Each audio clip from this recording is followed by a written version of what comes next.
12 তারিখের নির্বাচন, এই নির্বাচন নিয়ে কি আপনাদের মনে কোনো সংশয় আছে যে নির্বাচনটা হবে কি হবে না?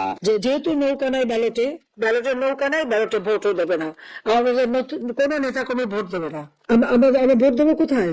হ্যাঁ, এখন আমাদের কাছে অনেকে আসবে, অনেকে মিছে মিছে কথা বলবে, অনেকে পটাবে, অনেক কিছু করবে, কিন্তু আমাদের এটাই মাথায় রাখতে হবে যে ওই ব্যালটের আমরা ভোট দিতে পারি না বা আওয়ামী লীগ ভোট দেবে না। আমরা নির্বাচন বর্জন করি না, আমরা নির্বাচন করতে চাই, কিন্তু ওরা আমাদের করতে দেবে না। ডিফারেন্স ওখানে, তফাৎ ওখানেই। বিএনপি বর্জন করেছে, আমরা বর্জন করি না। আমরা তো নির্বাচন করতে চাই, আমরা জিতবো, সেইভাবে তারা নির্বাচন করতে দেবে না। তাই নির্বাচন করুক, কতদিন টিকে থাকে দেখবো আমরা। 1 মাঘে শীত যায় না, কাজে এটা মাথায় রাখতে হবে। দিন ফিরে আসবে, এই অত্যাচারীর দিন বেশি দিন থাকে না। এখন নির্বাচন দিয়েছে, এটা কোন ধরনের নির্বাচন?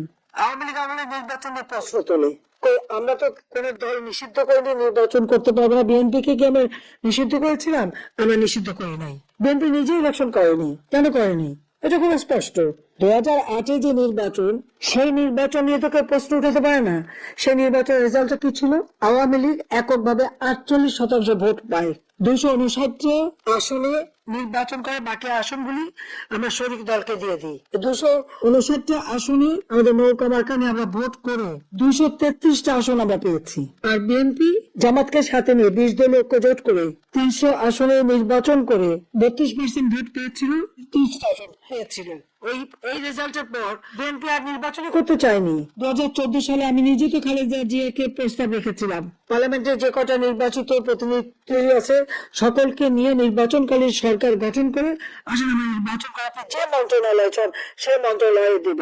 আমি নিজে তাকে ফোন করেছিলাম যে আসলে আপনি এক কাপ চা খান, আমরা আলোচনা করি কিভাবে সুষ্ঠু নির্বাচন করা যাবে। তো এককভাবে নির্বাচন করতে চাইনি কখনো, কোনো দলকে আমরা একেবারে নিষিদ্ধ করে দিয়ে একা একা জিততে চাইনি। আর কেউ যদি ইলেকশনে না আসে আমাদের করার কি আছে? 2018-তে ইলেকশনে এসেছিল, পয়সা খেয়ে খেয়ে নমিনেশন দিয়ে এক সিটে 2-3 নমিনেশন, নিজের মারামারি কাটাকাটি অমনি প্রত্যাহার। তারপরে এই ডক্টর ইউনূস আর এই বিএনপি মিলে, জামাত বিএনপি মিলে এই নির্বাচনকে প্রশ্নবিদ্ধ করা সারা বিশ্বব্যাপী ইচ্ছাকৃত ভাবে করেছে তারা। কিন্তু একটাও কোনো অনিয়ম দেখাতে পেরেছে? 2024-এর নির্বাচন তারা নির্বাচন করবে না, আমরা চেষ্টা করেছিলাম, তারা করে নাই, বয়কট করেছে।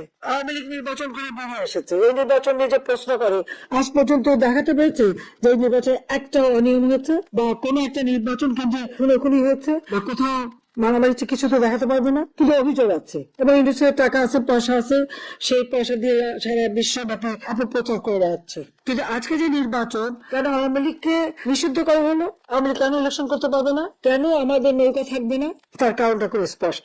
তারা জানে যতই আমার বিরুদ্ধে বদনাম দিক, যতই আমাকে মৃত্যুদণ্ড দিক, আওয়ামী লীগ যদি ইলেকশনে অংশগ্রহণ করে জনগণ আওয়ামী লীগকে ভোট দেবে। তার কারণ তারা আওয়ামী লীগকে চায়, কারণ আওয়ামী লীগ সন্ত্রাস দমন করে মানুষের জীবনের নিরাপত্তা নিশ্চিত করেছে। আওয়ামী লীগ জনগণের আর্থ-সামাজিক উন্নতি করে তাদের মাথা পিছু আয় বৃদ্ধি করেছে, তারা খেয়ে পেয়ে সুখে ছিল, শান্তিতে ছিল। আওয়ামী লীগ রাস্তাঘাট, পুল, ব্রিজ সবকিছু উন্নতি করে মানুষের যোগাযোগ ব্যবস্থা সহজ করে দিয়েছে। আওয়ামী লীগ ক্ষমতা থেকে আমাদের তরুণ সমাজের জন্য এই ডিজিটাল বাংলাদেশ গড়ে তুলে একটা ইউনিয়ন পর্যায় পর্যন্ত যে কোনো একটা ছেলে মেয়ে ঘরে বসে বিদেশে কাজ করে খেতে পারত, সেই সুযোগটা তারা করে দিয়েছে। আধুনিক প্রযুক্তি জ্ঞান সম্পন্ন তরুণ সমাজ আমরা গড়ে তুলছিলাম এবং তরুণদের কাজের জন্য স্টার্ট আপ প্রোগ্রাম, তার জন্য আলাদা ফান্ড, তাদের ট্রেনিং, আমরা computer training, incubation centre, hitech park, বিভিন্ন প্রযুক্তি, স্যাটেলাইট বঙ্গবন্ধু 1 উৎক্ষেপণ, সেগুলি করে জীবন মান উন্নত করে দিয়েছিলাম। ফ্রিল্যান্সার আমরা ট্রেনিং দিয়েছি, লার্নিং এন্ড আর্নিং, ভাষা শিক্ষা দিয়েছি। আমাদের বেকার সমস্যা আমরা দূর করেছিলাম, মাত্র 3% ছিল। যে কোনো একটা ছেলে নিজে একটু কাজ করে নিজে উদ্যোক্তা হয়ে সে করতে পারে। আজকে অর্থনীতির সম্পূর্ণ ধ্বংস, শেয়ার মার্কেটে লক্ষ কোটি টাকা পাঠিয়ে দেশে বিদেশ সব বাজার হচ্ছে, ব্যাংকের টাকা সব লুট করে খেয়ে যাচ্ছে। এবং ব্যাংকে টাকা গেলে তারা টাকা দিতে পারে না, ব্যবসায়ীরা পর্যন্ত পায় না, তো রানিং ক্যাপিটাল পর্যন্ত পায় না, একটার পর একটা সব বন্ধ হয়ে যাচ্ছে। এইরকম ভাবে একটা দেশকে কেউ হাতে তুলে ধ্বংস করে, তার মধ্যে এতটুকু দেশপ্রেম নেই। হ্যাঁ, আমাদের কষ্ট হচ্ছে আমার নেতা কর্মীদের, কারো ঘর নাই, বাড়ি নাই, বাড়িতে থাকতে পারে না, পরিবারের সাথে দেখা করতে পারে না, চিকিৎসা নিতে পারে না। তার উপর তাদের অত্যাচার নির্যাতন যেভাবে গায়ে হাত তুলছে, কারা কারা করছে সমস্ত নাম তালিকা করে রাখতে হবে। আর আমার বিরুদ্ধে তো একটা তো হচ্ছে প্রায় 400-র উপরে মামলা, আমি হত্যা করেছি, তার উপর আবার মৃত্যুদণ্ড দিয়েই দিয়েছি। এখন আর ভয় কিসের? এই শাস্তি তো পেয়ে গেছি, এবং ওই নির্বাচন সবাইকে বলে দিতে হবে জনগণকে যে আপনাদের ভোট কেন্দ্রে যাওয়ার দরকার নেই, ভোট তোরা নিজেরা ঘোষণা দিয়ে নেবে, তারপরে তাদের নির্বাচনে কি হয় সেটা আমরা দেখবো। এরপরে সরকার গঠন কারা করে কিভাবে চলে সেটা আমরা দেখবো। এই দেশটি গত 16 বছর যেই স্বৈরাচার পালিয়ে গিয়েছে, যেই স্বৈরাচারকে বাংলাদেশের জনগণ বিতাড়িত করেছে আন্দোলনের মাধ্যমে, সেই স্বৈরাচার এই দেশের প্রত্যেকটি ক্ষেত্রকে কিভাবে ধ্বংস করে দিয়ে গিয়েছে এটি আমরা জীবনের পরতে পরতে অনুভব করতে পারি। কিভাবে দেশের অর্থনৈতিক ব্যবস্থা ভেঙে দিয়ে গিয়েছে, কিভাবে দেশের আইন শৃঙ্খলা ভেঙে দিয়ে গিয়েছে, কিভাবে দেশের শিক্ষা ব্যবস্থাকে ধ্বংস করে দিয়ে গিয়েছে, কিভাবে দেশের স্বাস্থ্য ব্যবস্থাকে ধ্বংস করে দিয়ে গেছে, কিভাবে দেশের প্রাকৃতিক অবস্থাগুলোকে, নদী নালা খাল বিল বন জঙ্গলকে ধ্বংস করে দিয়ে গিয়েছে, কিভাবে দেশের কৃষি যেটাই বলি না কেন সবকিছুকে যেভাবে ধ্বংস করে দিয়ে গিয়েছে, এর ভুক্তভোগী কিন্তু এই দেশের মানুষ। এখন একটি রাজনৈতিক দল হিসাবে এবং এই মুহূর্ত পর্যন্ত আত্মবিশ্বাসের সঙ্গে আমরা বলতে পারি বাংলাদেশের জনপ্রিয় রাজনৈতিক দল হিসাবে বিএনপির দায়িত্ব হচ্ছে দেশকে সঠিকভাবে পরিচালনা করা। দেশের মানুষ যখন বিএনপিকে দেশের দায়িত্ব পরিচালনার দায়িত্ব দেবে। প্রিয় ভাই বোনেরা, যেদিন স্বৈরাচার পালিয়ে যায় আমাকে মহাসচিব সাহেব তখন ফোন করলেন, ফোন করে বললেন যে জাতীয় সরকার গঠিত করলে ভালো হয় কিনা, অথবা আমরা জাতীয় সরকারে যাব কিনা। তখন বিভিন্ন রকম একটা হেফাজত কন্ডিশন। আমি তখন বলেছিলাম যে আমরা জনগণের রায় মাথা পেতে নেব, আমরা জনগণের কাছে যাব, আমরা জনগণ যে সিদ্ধান্ত দেবে তাই আমরা মাথা পেতে নেব। কাজে আমি সেই মুহূর্তে মনে করেছিলাম যে জাতীয় সরকারে আমরা যাব না, আমাদের লক্ষ্য আমাদের উদ্দেশ্য সবকিছু নিয়ে আমরা জনগণের সামনে দাঁড়াবো। আমরা স্লোগানে বলি যে জনগণই আমাদের সকল ক্ষমতার, রাজনৈতিক ক্ষমতার উৎস। কাজে জনগণই যদি আমাদের রাজনৈতিক ক্ষমতার উৎস হয়ে থাকে তাহলে কেন আমরা জনগণের সামনে গিয়ে দাঁড়াবো না? আমাদের লক্ষ্য বলবো দেশকে নিয়ে, জনগণকে নিয়ে, আমাদের উদ্দেশ্য বলবো দেশকে নিয়ে, জনগণকে নিয়ে, এবং জনগণ যে সিদ্ধান্ত দেবে আমরা মাথা পেতে সে সিদ্ধান্ত নিব।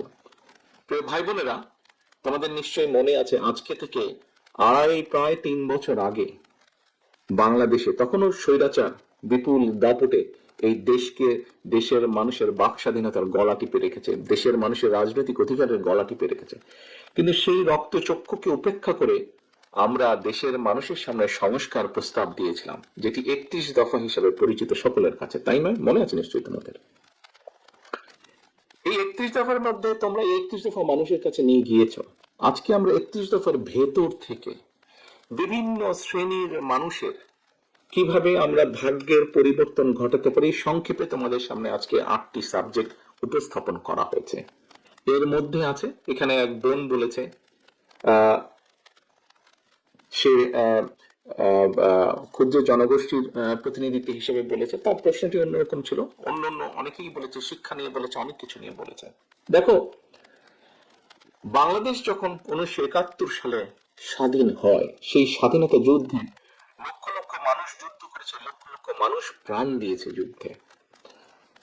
অর্থাৎ দেশটি স্বাধীন করার জন্য কিন্তু লক্ষ লক্ষ মানুষকে এক কাতারে এসে দাঁড়াতে হয়েছে।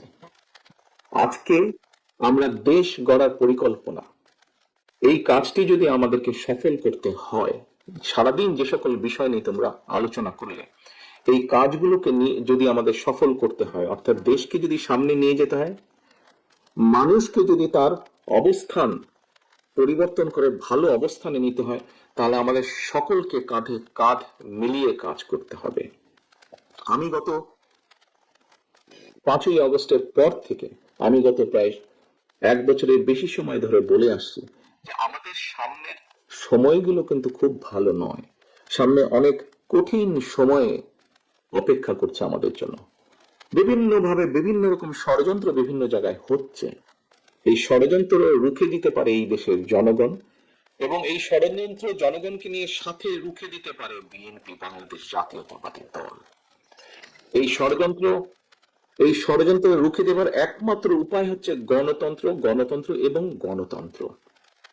আমরা যদি গণতন্ত্রকে প্রতিষ্ঠিত করতে পারি, যে কোনো মূল্যে জনগণের মতামতকে প্রতিষ্ঠিত করতে পারি, তাহলে অবশ্যই অনেক ষড়যন্ত্রকে আমরা রুখে দিতে পারবো। কিন্তু ষড়যন্ত্রকে রুখে দিতে পারলেও তারপরেও কিন্তু সামনে অনেক কঠিন সময়। একটু আগেই আমি বলেছি, এবং তোমরা নিজেরাও জানো, তোমরা আজকে ছাত্র দলের প্রতিনিধি হিসাবে এখানে প্রত্যেকে উপস্থিত আছো, ছাত্র হিসাবে তোমাদের নিজেদের ধারণা আছে, প্রত্যেকটি ক্ষেত্রে একটি অরাজকতা বিরাজ করছে। কাজে আমরা এখানে আজকে অর্থনীতি নিয়ে আলাপ করেছি, আমরা এখানে তরুণ যে সমাজ, কয়েকজন তোমরা প্রশ্ন করেছো, তরুণ যে সমাজ, তাদের সামনে সবচেয়ে বড় যে সমস্যাটি তাদের কর্মসংস্থানের বিষয়, এই কর্মসংস্থানের বিষয় নিয়ে আমরা আজকে এখানে আলাপ করেছি। আমরা দেশের মানুষের স্বাস্থ্য নিয়ে এখানে আলোচনা করেছি। আমরা এখানে দেশের যে অর্ধেক সমাজ নারী সমাজ, এই নারী সমাজকে কিভাবে এম্পাওয়ার্ড করা যায় এবং তাদের কন্ট্রিবিউশনকে সমাজের মধ্যে নিয়ে আসা যায়, এবং যেটা শুভ ফল দেশের অর্থনীতি, দেশের সমাজ ব্যবস্থা, পরিবার, স্বাস্থ্য সবকিছুর উপরে শুভ অবস্থাটা পড়বে, কিভাবে সেটা করা যায় তা নিয়ে আমরা আলোচনা করেছি। দেশের পরিবেশ নিয়ে আমরা আলোচনা করেছি, দেশের শিক্ষা ব্যবস্থা নিয়ে আমরা আলোচনা করেছি, কিভাবে শিক্ষা ব্যবস্থাকে আমরা গড়ে তুলতে পারি, কিভাবে শিক্ষকদেরকে আমরা গড়ে তুলতে পারি সুন্দরভাবে, কারণ শিক্ষকদেরকে যদি আমরা গড়ে তুলতে পারি তাহলে ভবিষ্যৎ শিক্ষা ব্যবস্থাকে সুন্দরভাবে গড়ে তুলতে পারবো। কিন্তু এই কাজগুলো করা কিন্তু কঠিন কাজ, নট ইম্পসিবল, কিন্তু অনেক কঠিন কাজ। এবং দেশ এবং জাতিকে যদি নেতৃত্ব দিতে হয় তাহলে অবশ্যই একটি পরিকল্পনা আমাদের সামনে থাকতে হবে।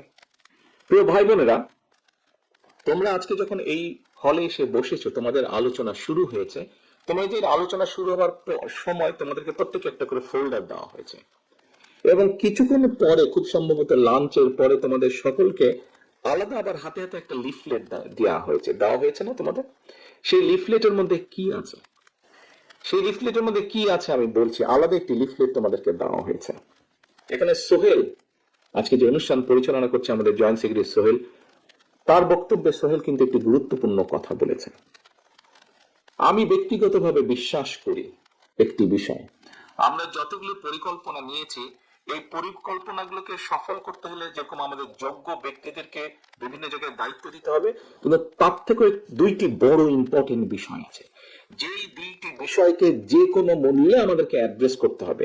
এবং এই দুইটি বিষয়কে যদি আমরা অ্যাড্রেস করতে না পারি, আমাদের পুরো জাতি এবং দেশ সংকটের মধ্যে পড়বে। কি দুটি বিষয়? এক, দুর্নীতি, যে কোনো মূল্যেই দুর্নীতির লাগাম টেনে ধরতে হবে। দুই, আইন শৃঙ্খলা পরিস্থিতি, যে কোনো মূল্যে আইন শৃঙ্খলা পরিস্থিতির লাগাম টেনে ধরতে হবে। দুর্নীতি ছেয়ে ফেলেছিল দেশকে, এবং 2001 সালে দায়িত্ব পাবার পরে কিভাবে খালেদা জিয়ার সরকার ধীরে ধীরে ধীরে ধীরে দুর্নীতির অবস্থার উন্নতি ঘটিয়েছিল, দুর্নীতি থেকে ধীরে ধীরে কিভাবে দেশকে বের করে নিয়েছিল, একটি আন্তর্জাতিক সংস্থার যে অ্যানালাইসিস, সেই অ্যানালাইসিস একদম পুরো সুন্দরভাবে তোমাদের সামনে তুলে ধরা হয়েছে সেই লিফলেটটার মধ্যে। কাজেই আমরা দৃঢ়ভাবে, অত্যন্ত আত্মবিশ্বাসের সঙ্গে বলতে পারি, এই বাংলাদেশে যদি দুর্নীতির লাগাম টেনে ধরতে পারে, তাহলে একমাত্র বাংলাদেশ জাতীয়তাবাদী